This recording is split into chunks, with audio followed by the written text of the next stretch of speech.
Bora, galera! Todo mundo comigo. Agora é comigo, hein? Larga o Zap, o Face, tudo. Todo mundo comigo? Beleza. Agora nós vamos estudar remédios constitucionais jurídicos. Então, administrativos, direito de petição e direito de certidão. Agora nós vamos ver os jurídicos. Habeas corpus,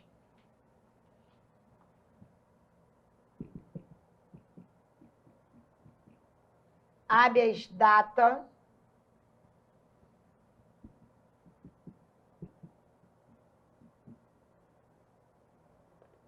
quinto 68, 72 aqui, né? 68, 72. Mandado de segurança,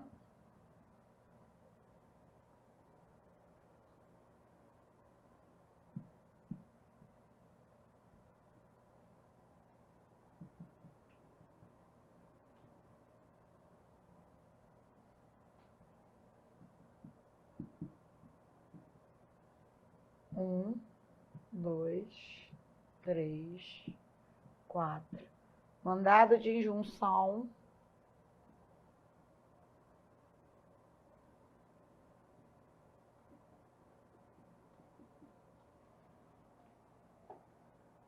e vou deixar para virar depois. Ok, vamos lá? Falta ação popular, que vai vir do outro lado, para a gente vir em quadradinho, tá? Não gosto de aula fora de 4. Bom, os remédios constitucionais jurídicos são os que estão no artigo 5º. Lembrando que remédio tem natureza jurídica de garantia. Remédio tem natureza jurídica de garantia. É para garantir a realização de um direito. Direito é uma ação verbal a favor de alguém, onde a pessoa pode realizar algo. Direito.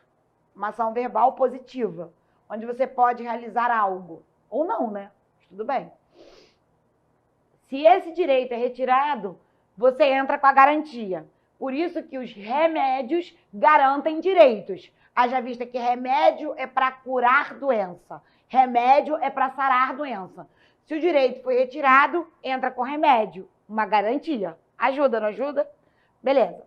Bom, o habeas corpus, o habeas data, mandado de segurança, mandado de junção. E eu vou apertar aqui, tá? 5. Ação popular. Eu quero botar eles todos. Ação popular. Ação popular está no 5º 73. Ok. O que acontece? O habeas corpus, cada remédio foi feito para um bem tutelado. Então, a primeira coisa é, qual é o objeto tutelado? Qual é o bem protegido? É assim que se estuda. Não adianta sair decorando, tem que entender o objeto, o motivo pelo qual aquilo foi feito. Motivo. Habeas corpus foi feito para amparar liberdade. Habeas data para amparar informação pessoal. Não é de terceiros, não. Então, o habeas corpus ampara a liberdade em alto nível. Liberdade no sentido de ir e vir, 5º 15. Liberdade religiosa, 5º 6. Liberdade filosófica, política, ideológica, 5º 8º. E 5º 4º. Livre manifestação de pensamento. Então, assim, qualquer liberdade religiosa, política, filosófica, de se associar, de se reunir, isso tudo é liberdade. Então, a liberdade, ela tem um sentido maior do que se imagina, porque as pessoas só pensam em ir e vir, ir e vir.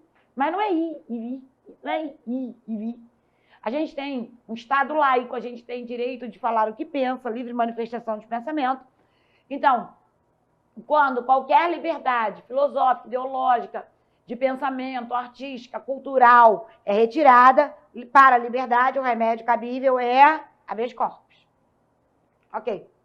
Habeas data é para direito de informação pessoal. O habeas data, você encontra ele aqui, e na lei 9.504/97. Habeas corpus, você encontra ele também dentro do Código de Processo Penal, lá para o artigo 647 do CPP, lá você tinha habeas corpus, né? Ok. O mandado de segurança, ele é uma ação subsidiária, aprende isso. Só cabe MS se não couber mais nada. Necessariamente, o mandado de segurança não tem um objeto assim, tutelado de forma fechada. Por exemplo, o mandado de segurança não serve só para concurso, não serve só para outro item, certidão. Mandado de segurança serve para tudo que sobra. Qualquer direito que seja retirado, onde não cabe nenhum outro remédio ou nenhum outro meio processual, é uma ação subsidiária. Portanto, só cabe MS quando não couber mais nada. Se couber outra coisa, não cabe mandado de segurança. Mandado de segurança, o tempo todo, é ação subsidiária. Nós temos o MS individual e o coletivo, 569, 570, e o MS também está na Lei 12.016 de 2009. Mandado de injunção, quando ele é cabível? Quando a Constituição diz que aquilo é regulamentado por lei. Mandado de injunção é para regulamentar, trazer, né? Mandado de injunção é cabível quando a Constituição diz que aquilo é regulamentado por lei e a lei não foi produzida. Beleza. O mandado de injunção, você também encontra ele na Lei 13.300 de 2016. Você vê, uma piada.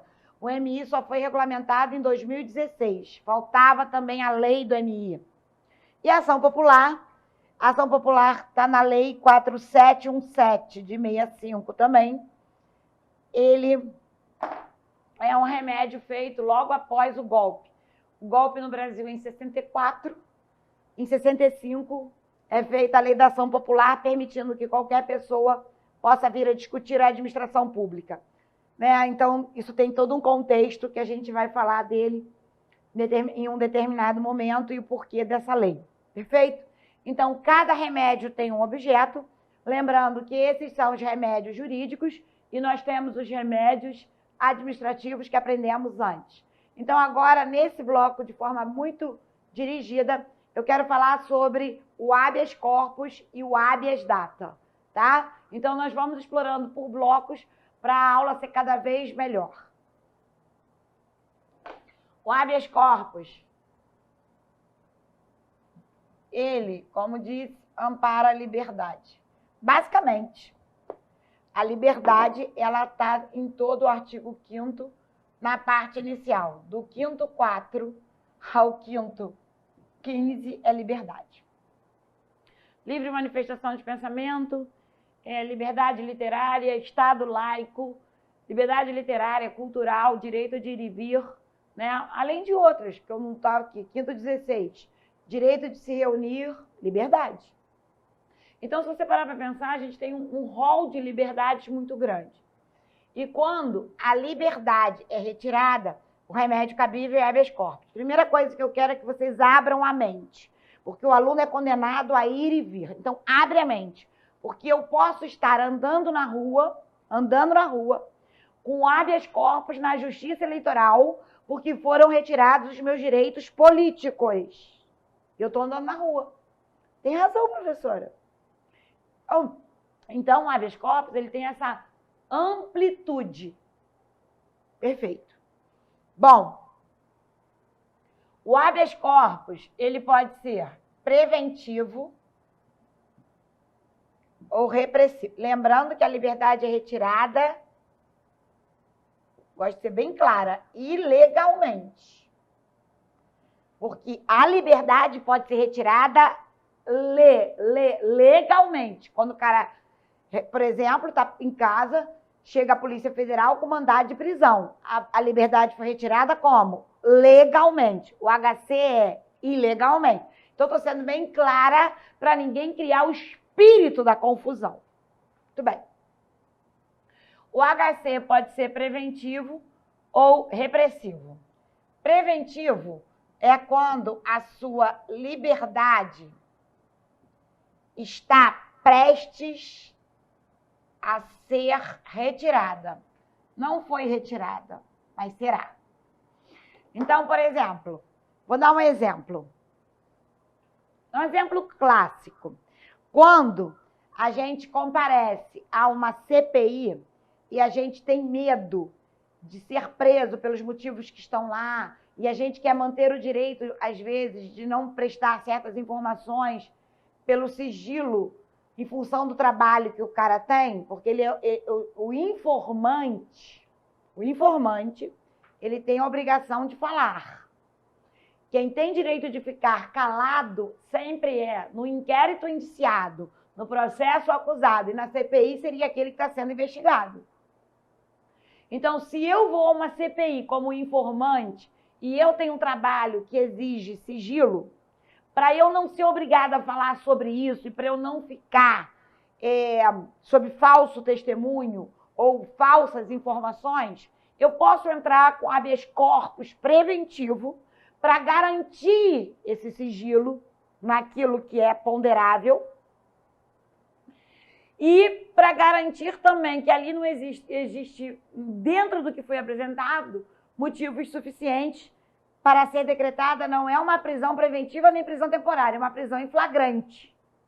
Porque para a prisão em flagrante, todos nós somos agentes facultativos. Então, para que a CPI não enlouqueça e diga, você está preso em flagrante. Para ter uma prisão, tem que ter motivo, porque eu estou tirando a liberdade de alguém. Então, quando a pessoa comparece a uma CPI, isso é um exemplo clássico. Pelo trabalho que ela tem em sigiloso, ou para garantir a liberdade dela, ela entra vai ao juiz dizendo que vai comparecer à CPI e solicita, através de um HC preventivo, um documento chamado salvo-conduto.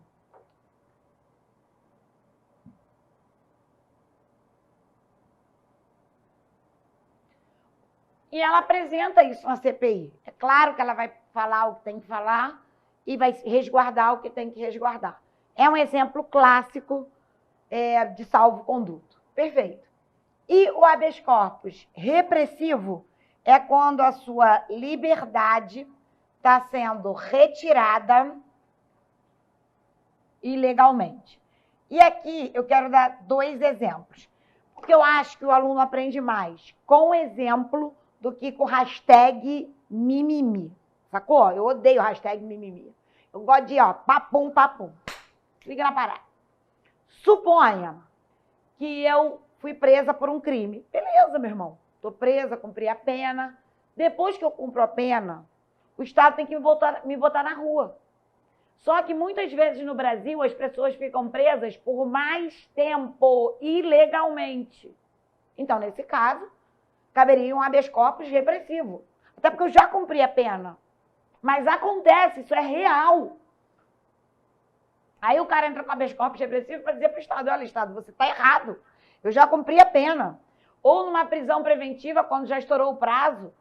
Então, quando os códigos estabelecem prazos para as prisões, porque tirou a liberdade de alguém, bem tutelado no texto, e o prazo está estourado, o pedido no habeas corpus repressivo é para que a liberdade, prisão ilegal, vou botar aqui, prisão ilegal tem que ser relaxada. E o pedido é o alvará de soltura. Sem alvará de soltura, ninguém sai da cadeia. Sacou o que eu disse ou não? Ninguém. É o alvará de soltura que entra no seu assentamento para constar o motivo pelo qual você foi preso. Então, assim, eu tenho habeas corpus para liberdade, ele pode ser preventivo ou repressivo. E um outro exemplo de repressivo, que caía muito, mas não tenho visto em prova, é a questão do hospital. O cara é atendido no hospital particular, na hora de sair ele não tem dinheiro para pagar a conta. Se o hospital retém o cara lá dentro porque ele não tem dinheiro para pagar a conta e bota 2 seguranças na porta, a liberdade dele foi retirada, o remédio cabível é habeas corpus, você vê. Uma prisão civil por dívida. E a Constituição Federal não admite esse tipo de prisão civil. Então, prisão ilegal tem que ser relaxada. E quem está mantendo o cara preso é o hospital. É mesmo, professora? Então, vocês têm que ficar alertas. Ok. E uma questão que eu acho importante no habeas corpus é o artigo 142, parágrafo 2º da Constituição, que diz: se um militar recebe punição, não cabe habeas corpus. Então, o texto diz: se o militar recebe punição, não cabe habeas corpus. Como eu vou caminhar no concurso? Dessa forma, presta atenção, hein? Todo mundo comigo, atenção! Telefone aí, galera. Pô, então se liga na parada. Se eu estou fazendo concurso público e ele usa a letra da lei, eu uso também. Então, se a banca diz, segundo a Constituição, se o militar recebe punição, não cabe HC. Ou se ele diz, marque a opção correta. Letra A, B, C, D. Aí ele diz, letra D, se o militar recebe punição, não cabe habeas corpus. Essa é a resposta correta. É letra de lei. Interpretação literal. Ok. Agora eu vou entrar com o entendimento do Supremo. O Supremo Tribunal Federal entende que se houver uma ilegalidade, caberá habeas corpus. Por exemplo, ele recebeu a punição por uma autoridade incompetente. Ele recebeu a punição com excesso de prazo. Muito. Mas, quando a banca ela quer o entendimento do Supremo, eu tenho que ter o bom senso de perceber na questão que ela me joga nesse entendimento. E quem analisa esse HC, porque aqui só pensa no militar federal, não se pensa em polícia militar e bombeiro militar, porque a justiça militar no estado é confusa, e nós temos 27 estados. Então, quem analisa esse habeas corpus é o juiz federal. 109.1, porque prevalece o interesse da União, 109, inciso 1 e inciso 7 da Constituição Federal. 7, 8 é MS. Ok. Então, o Supremo Tribunal Federal entende que quando o militar recebe punição com excesso de prazo, cabe habeas corpus. Quando ele recebe uma punição por autoridade incompetente, cabe habeas corpus. Então, se a banca diretamente me pergunta, o militar recebeu punição com excesso de prazo, o que caberá e se caberá quem julga? É porque a banca quer que eu responda. Caberá habeas corpus, que será julgado pelo juiz federal, porque a banca foi direta, me jogou no entendimento do Supremo. Perceba que anteriormente eu ensinei letra de lei. Bom senso. Agora, se a banca diz, marque a opção correta, e dentre as opções ele está na letra da lei que não cabe HC, eu mantenho isso. Se a banca abre a interpretação e quer que eu responda que cabe HC, eu respondo. Caberá HC que será julgado pelo juízo federal. Olha para mim, não é porque eu estudo uma matéria, tem aluno que pensa assim, se eu estudo isso, um duro tremendo, desculpa, duro pra caralho, não tem R$1 no bolso, meu irmão. Se bota no teu lugar, tu não tem R$1 no bolso. Aí tu pensa, eu entendo, olha só, quanto mais se levanta o ombro, menos se passa em concurso. A humildade é tudo na vida. Então, para de ficar assim, eu entendo que você não é doutrinador, você também é D, só que é D de duro e não doutrinador. Então, enquanto duro, vou repetir, enquanto duro, repita comigo, enquanto duro, aceito. Depois você até escreve um livro, mas é bom que você vai escrever um livro com dinheiro no bolso. Você passa por salário de 18 mil. Como eu fui oprimido no concurso com 18 mil, todo mundo é oprimido. Agora, duro. Então decora. Então não é o que o Supremo entende, é o que a banca quer. É assim que se estuda para concurso, para ser caveira, para ser bom no que faz. Muito bem. Então é para decorar isso tudo que eu ensinei. Pô, a senhora é muito nervosa. Não, é porque eu amo o que faço. E aí eu ensino, o aluno erra. Aí eu quero morrer. Nem me conta. Muito bem. Então, regra. Se o militar recebe punição, não cabe HC. O Supremo entende que cabe, mas se a questão abre, eu abro. Se a questão fecha, eu fecho. Muito bem, galera. Vamos lá.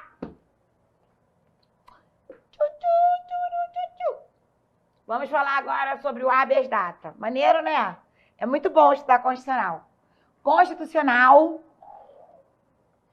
todos os professores da UFACOL me perdoem, mas é a melhor matéria do mundo. Meu amigo Vinícius me perdoa, mas é a melhor matéria do mundo. É uma matéria feliz, que você aprende, que você realmente conhece a organização do seu estado. Sobrenatural essa parada. Ok, quero caneta preta, eu gosto de caneta preta. Dito isso, agora a gente vai fazer a análise do habeas data. O habeas data, ele está na lei 9.507 de 97 e no artigo 5º, 72. Isso aqui é um Ellen. O habeas data serve para você conhecer uma informação pessoal. Serve para você retificar ou acrescentar.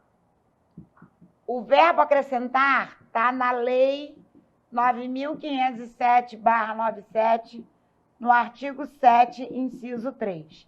Acrescentar no seu assentamento. Assentamento é um local que tem informação sua. Ok. Essa informação é uma informação que consta num banco público de informações. Essa informação que você quer consta num banco público ou, diga ou que preste serviço público.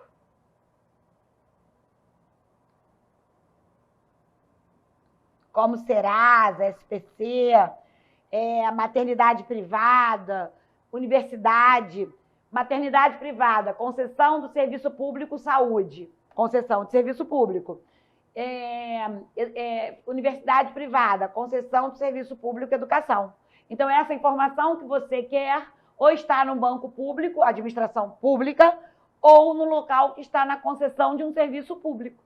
E você vai lá solicitar essa informação pessoal. Então, habeas data é direito personalíssimo. É para uma informação pessoal.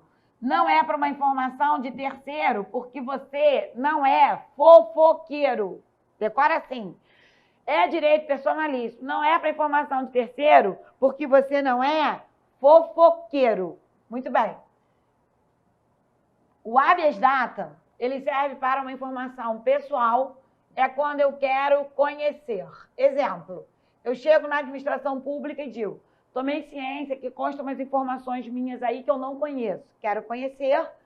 Primeiro, eu tenho que sempre, para ingressar com a habeas data, tem o juízo de admissibilidade. Juízo de admissibilidade. Esse juízo de admissibilidade está na lei 9... Admissibilidade. Está na lei 9.507 de 97. Né? Primeiro, a lei diz que você tem que esgotar as vias administrativas e o Supremo Tribunal Federal confirmou. Então, toda vez para ingressar com habeas datas, é juízo de admissibilidade, esgotar as vias administrativas. É juízo de admissibilidade. Isso cai pra caramba. Beleza. Eu chego lá, esgotei as vias administrativas, a administração pública não me deu, eu entro com habeas data. Perfeito. Primeira explicação. Segunda, eu quero retificar. Por exemplo, tem uma informação errada numa certidão de um processo que eu solicitei.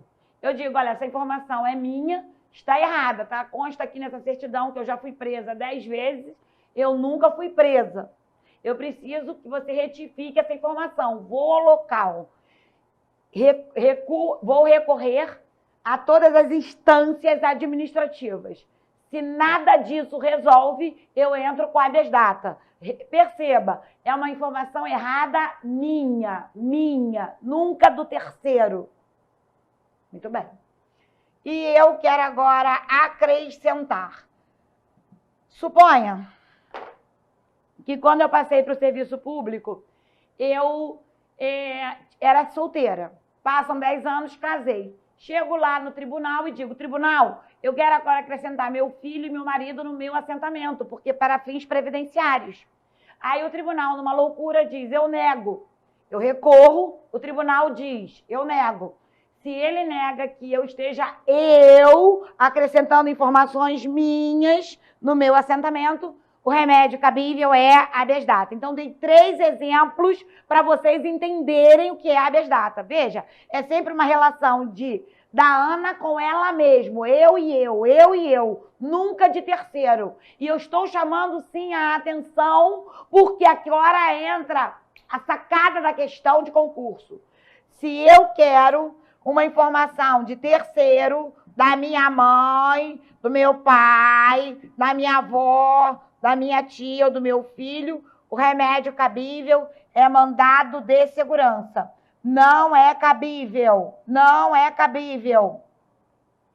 Um terceiro solicitar uma informação do outro, ó, terceiro e do outro, através de habeas data. Habeas data é eu e eu, direito personalíssimo. Não esqueçam disso. As bancas amam habeas data, é um grande remédio para as provas de tribunais e administrativos. Então, atenção! Ok. Então, o habeas data, ele é um remédio... Vamos junto? Todo mundo comigo? O habeas data, ele tá aqui, galera. Todo mundo comigo? Isso.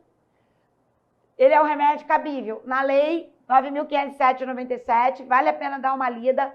Artigo 7, cabimento. Artigo 8º, a questão de provar a recusa das informações, juízo de admissibilidade. Artigo 20 e 21 vai falar sobre competência. Quem julga a habeas data depende da autoridade que tira o direito líquido e certo, que é a autoridade coatora. É a autoridade coatora que tira a informação que vai gerar o órgão julgador do habeas data. Então, se, por exemplo, o ministro do STJ, o ministro do Supremo nega a informação, quem julga o habeas data? Isso cai em concurso. E a lei de habeas data dá isso de forma específica e direta. A Constituição também nós vamos aprender. Ok. Serve para eu conhecer uma informação pessoal, retificar ou acrescentar. Essa informação está no banco público ou que preste serviço público de informações. Aqui comigo, lentamente, porque eu quero vocês sobrenaturais. O direito é um direito personalíssimo, é uma relação de eu com eu com eu, entendeu, né? Isso é para decorar mesmo. Serve para eu conhecer, para eu retificar, para eu acrescentar a informação. Ok? O juízo de admissibilidade é esgotar as vias administrativas. Esgotar as vias administrativas. Professora, mas pela Constituição não tem que esgotar. Sim, pela lei. A lei veio, definiu isso e o STF confirmou. E isso cai pra caramba em concurso público, portanto, atenção. E se eu quero uma informação de terceiro, minha mãe, meu pai, minha avó, minha tia, minha irmã, o remédio cabível é mandado de segurança. E o que acontece? Tem um problema do Tribunal de Contas da União, que eu vi muito bem feito, que o cara foi denunciado no TCU. O cara chega no TCU e diz, eu quero saber o nome do fofoqueiro, de quem me denunciou. Aí o TCU diz para o cara que não vai dar as informações dizendo quem foi o fofoqueiro. Tá escutando? Aí o TCU diz que o cara ingressou com habeas data. E pergunta se o remédio impetrado estaria correto. A banca questão pergunta isso. Ok, olha para mim. O cara não quer saber a informação dele. Mas, professor, a denúncia foi contra ele. Sim, mas ele não quer saber nada dele. Dele ele sabe. Ele quer saber o nome do fofoqueiro. Quem é que fez a fofoca no TCU? É essa a pergunta do cara. E para eu saber o nome do terceiro, do fofoqueiro que me denunciou, para que eu tenha direito no TCU ampla defesa, contraditório. Outra coisa, é livre a manifestação de pensamento, sendo vedado o anonimato. Então o TCU é obrigado a me dizer quem fez a denúncia.